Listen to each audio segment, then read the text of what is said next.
കോഴിക്കോട് വീണ്ടും Nipah virus സ്ഥിരീകരിച്ചതോടെ അതീവ ജാഗ്രതാ നിർദ്ദേശവുമായി ആരോഗ്യവകുപ്പ്. സമ്പർക്ക പട്ടികയിൽ മൊത്തം 77 പേരുണ്ട്. ഇതിൽ 58 പേർ ആരോഗ്യ പ്രവർത്തകരാണെന്ന് ആരോഗ്യമന്ത്രി കെ മുരളീധരൻ വാർത്താസമ്മേളനത്തിൽ പറഞ്ഞു.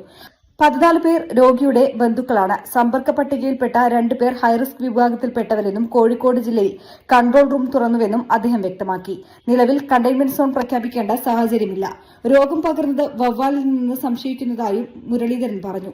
മെയ് മുതൽ സെപ്റ്റംബർ വരെ വവ്വാലുകളുടെ പ്രജനനകാലമാണ്.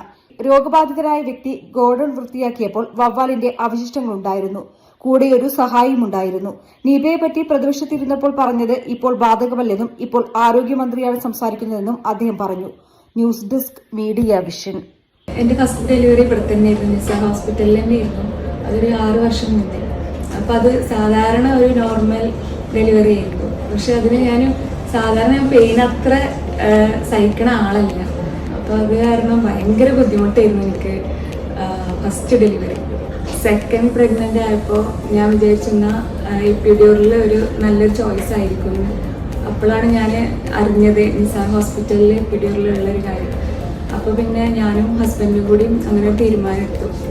ഞാൻ എടുത്ത തീരുമാനം വളരെ കറക്റ്റായിരുന്നു എന്ന് എനിക്ക് പിന്നെ എൻ്റെ ഡെലിവറി കഴിഞ്ഞപ്പോൾ തോന്നി. കാരണം ഞാൻ ഒന്നും അറിഞ്ഞില്ല. ആദ്യത്തെ എൻ്റെ ഡെലിവറി ഞാൻ ഒരുപാട് പെയിന് സഹിച്ചിരുന്നു.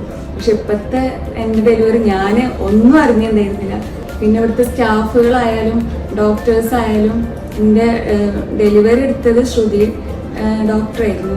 ശ്രുതി ഡോക്ടർ ഒരുപാട് നന്നായിട്ട് കോപ്പറേറ്റ് ചെയ്തിരുന്നു എന്നോട്. എന്നെ പോലെ തീരെ പെയിന് സഹിക്കാൻ പറ്റാത്ത ആൾക്കാരാണെന്നുണ്ടെങ്കിൽ എപ്പിഡ്യൂറലാണ് അവർക്ക് ഏറ്റവും നല്ല ചോയ്സ്.